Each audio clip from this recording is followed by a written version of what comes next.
E aí, cidadão? E aí, cidadã? Muito bem-vindo de volta. Esse aqui, sem sombra de dúvidas, dos carregadores sem fio, é o vídeo que eu mais gosto, que eu achei mais legal, que eu acho que você vai mais se divertir. É explicando tecnicamente como isso aqui funciona. Legal? Vou tentar dar umas ideias, mostrar conceitos, falar um pouco de eletromag, de física e como que é possível eu pegar essa bobininha, encostar meu telefone e isso fazer a recarga dele em alguns minutos, em algumas horas, em alguns dias, né? Vamos lá dar uma olhada aí como que isso é feito.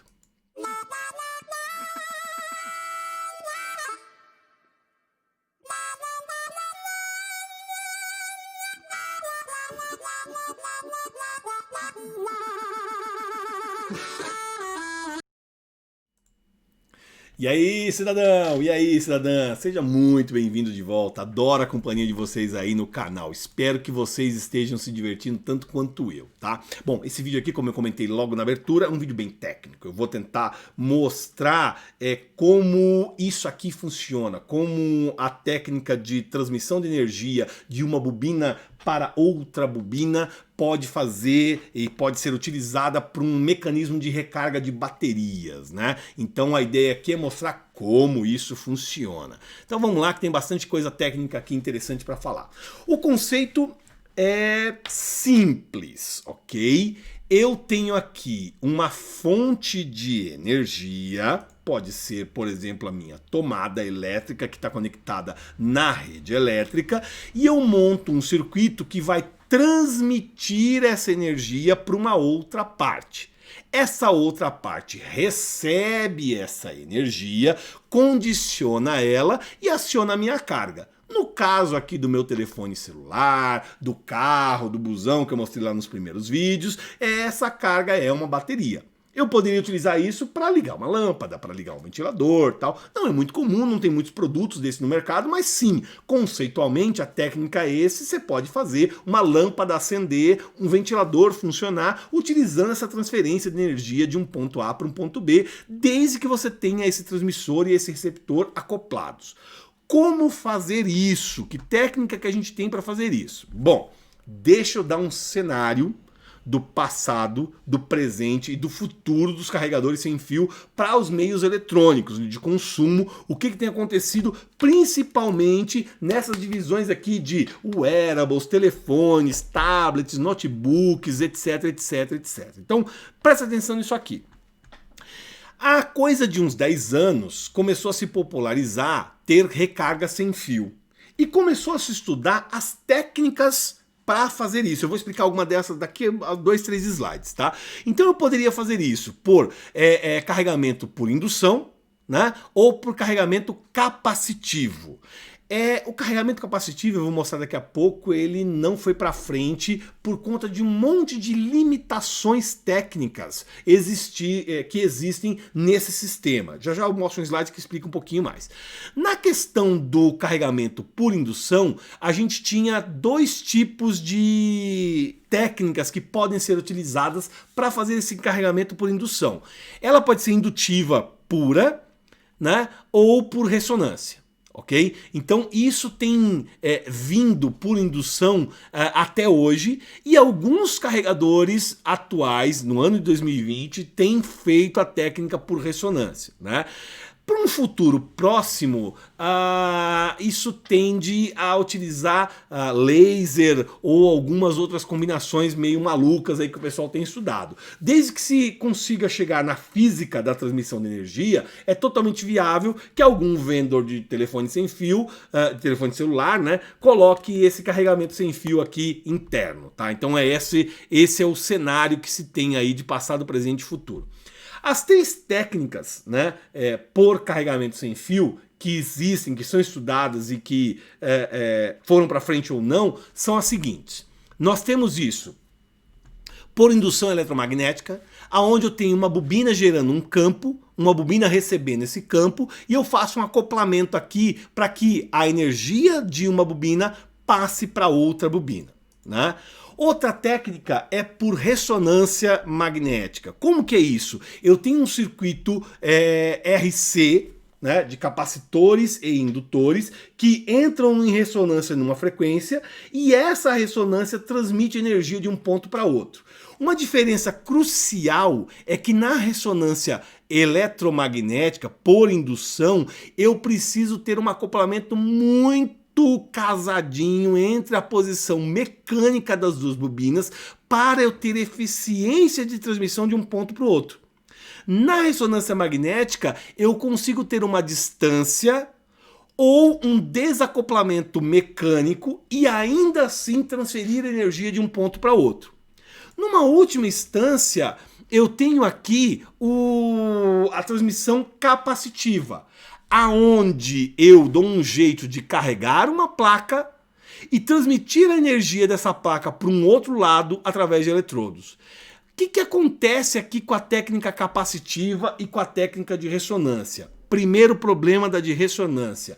Não é trivial resolver os problemas de radiação eletromagnéticas para essa transmissão de energia. Ele até transmite energia, mas ele é uma fonte de radiação de EMI que pode inclusive afetar outros equipamentos ao redor. Sem contar que os componentes eletrônicos e a complexidade para você projetar são muito maiores, ok?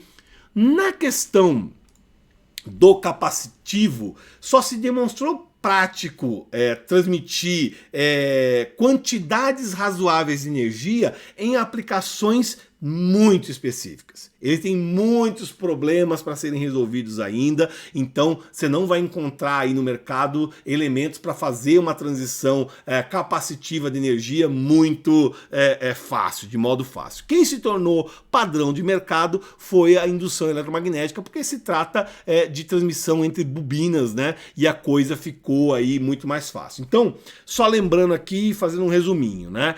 A indução aqui, onde você tem acoplamento de bobinas, ela é o que se tornou o grande padrão de mercado, tem lá no consórcio, né? E é mais fácil de fazer. Só que ele tem, por exemplo, uma criticidade na posição. Se eu pego aqui, deixa eu colocar eu aqui em tela cheia, né? E pego aqui o meu kit de transmissão e o meu kit de recepção e ele está desacoplado aqui, ele não transmite energia.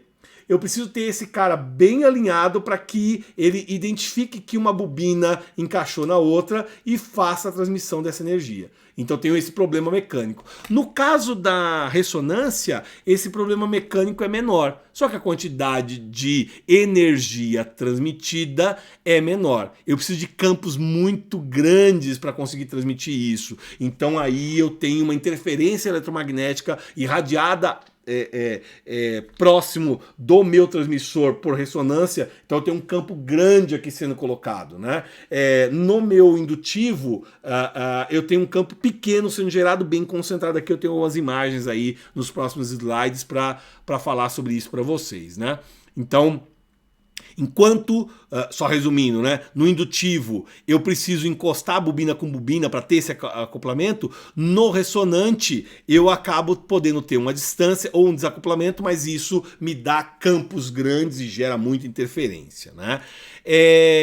No indutivo, e aí vem uma coisa bem bacana para a gente pensar, o que nós estamos fazendo é o mesmo conceito de um transformador de energia elétrica. Só que lá no transformador, o que eu tinha? Um core, um núcleo com minhas bobinas enroladas, e aí eu transfiro a energia de um ponto para o outro.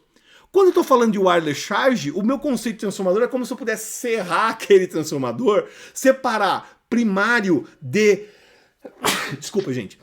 Primário de secundário, e afastar esse cara para transmitir. Não preciso ter contato físico, mecânico lá. Eu posso ter uma proximidade, mas posso ter um air gap, uma distância de ar separando os dois para poder transmitir essa energia. Então é um transformador em que eu posso separar o primário do secundário, eu junto os dois, aproximo os dois quando eu quero carga e eu afasto os dois quando eu não quero mais carga. Então essa é a ideia, esse é o conceito do indutivo, né? No ressonante, como eu citei aí num pedacinho do vídeo anterior, o que eu tenho é um circuito RLC que numa determinada frequência gera um campo que é lido pela antena, pelo indutor do outro lado. Então eu tenho uma sintonia de frequência para um campo pulsante que é gerado de um lado e o outro lado recebe isso. E você já pode imaginar que esse campo aqui é grande para poder transmitir energia para o outro lado. E é difícil, é complexo o circuitinho para esse cara aqui, né? Tanto é que esse quadro de comparação é bem bacana, né? Ele mostra as distâncias e as capacidades de eficiência de carga do indutivo e do ressonante, né? Quando comparados em distância e eficiência. Então dá para ver que o indutivo, para esse caso, ele é mais eficiente, para outro caso, ele é menos eficiente. Então isso é bem bacana de perceber aí. Bom, entrando a fundo, deep, né, no nosso modelo indutivo, que é o que eu tenho aqui na mesa, que é o que faz a recarga do meu telefone aqui celular, por exemplo, como eu citei no slide anterior, nós estamos falando de um transformador em que eu separei primário de secundário. Então, lá no transformador, lá na aula de eletromag, eu tenho um primário com um número de espiras, eu tenho um secundário com outro número de espiras, e eu tenho um core, um núcleo aqui do transformador, que faz o meu fluxo magnético sair da bobina do primário e ir para a bobina do secundário. Então eu coloco uma tensão aqui, ele transmite por fluxo magnético a tensão para o secundário, né? Aí eu lembro das minhas lindas aulas de eletromag lá na Universidade São Judas Tadeu, né? Em que a gente lia as leis de Maxwell e calculava tudo isso, tinha a mútua é o sentido em que eu enrolo o transformador primário, o sentido em que eu enrolo o transformador do secundário, isso vai me dar a polaridade da tensão que aparece aqui, os campos magnéticos, ou seja, a calculeira toda feita para eu garantir eficiência desse transformador aqui, tá? Então, não mudou nada de técnica, de conceito para o meu carregador sem fio. A única coisa que mudou é que eu serrei aqui no meio e separei esse cara. É lógico que as leis de Maxwell aqui, o sentido de enrolamento da minha bobina, etc., a mútua gerada aqui, né, vai continuar valendo aonde o valor desse fluxo magnético está sendo influenciado aqui. Então, se eu aproximo o primário de secundário, né, se eu aproximo a minha bobina do transmissor da minha bobina do meu receptor, eu estou mexendo nos parâmetros dessa equação. E aí eu mudo o campo magnético gerado, a energia transmitida, a eficiência, a tensão que aparece no outro ponto. Não tem jeito, é isso mesmo que está acontecendo. É nesse nível aí que a gente vai colocar. Então, o que acontece num carregador sem fio é ter o meu primário com o seu campo aqui, que pode ser todo calculado lá pelas aulas de eletromag, gerando e induzindo uma tensão nessa bobina que é condicionada e é levado para abastecer a minha bateria, ok? Um detalhe muito importante é que se eu olhar aqui, né, para o aspecto físico, deixa eu me colocar aqui em tela cheia, aqui bonitão, né? Se eu olhar aqui para o meu aspecto físico, essa bobininha redonda que aparece aqui é onde passa a corrente elétrica e é onde gera o meu campo. Se eu fizer uma representação de campo magnético, o que eu vou ver é um desenho assim, com as ondas de campo irradiando, com áreas com menos intensidade de campo, com áreas com mais intensidade de campo. Se isso aqui é a bobina do meu transmissor e isso aqui é a bobina do meu telefone celular, do meu receptor, né, eu preciso fazer essa bobina encostar aqui para poder ter acesso a esse campo, induzir uma tensão aqui e ter energia para carregar a minha bateria. Então, a maneira com que eu afasto ou aproximo a minha bobina aumenta ou diminui o campo eletromagnético. Então eu tenho que trazer esse cara para mais perto do meu transmissor, de modo que eu melhore a performance de campo magnético que está sendo lido aqui. Ok? Então eu tenho mais fluxo quando eu estou mais perto, menos fluxo quando eu estou distante. E aí, estudos que podem ser feitos na calibração desse tipo de transmissor. É para isso que passa lá no WPC consórcio, né? É para você fazer a calibração se esse cara está dentro de normas mínimas aceitáveis para saber se o campo que está sendo gerado é suficiente para carregar a sua bateria, né? Então, eu posso ter aqui curvas mostrando como a posição, a inclinação e a distância entre o transmissor e receptor influenciam na potência transmitida de um lado para o outro e melhoram a carga do meu elemento, tá? Então é esse tipo de coisa que a gente tem aí no carregador sem fio, né? Então você pode ter uma eficiência de transmissão melhor conforme a distância é menor e conforme aqui o casamento entre as duas bobinas acontecem. É assim que você vai regular e calibrar o seu transmissor sem fio. Então, legal, obrigado. Eu consegui relembrar um pouquinho das coisas de eletromag, né? Que a gente estudou lá na Universidade de São Judas Tadeu durante o curso de engenharia elétrica, com ênfase em automação e controles, né? Então a gente viu muito, um ano inteiro de calculeira para isso, para saber que sim, meninos e meninas, você que está aí na engenharia e acha que aquelas leis de Maxwell não tem aplicação prática, para você projetar um carregador sem fio desses eficientes, todos aqueles cálculos são válidos e vão dizer para você se você passa numa certificação ou não passa numa certificação. Essa é a ideia. Bom, dito isso, eu encerro esse vídeo por aqui e no próximo vídeo eu vou falar dos produtos da IDT para carregamento sem fio, o que que tem, que kit é esse, como que ele faz, como que ele funciona, etc, etc, etc. Espero que você tenha gostado e espero ver você no próximo vídeo. Um abração. Tchau, tchau.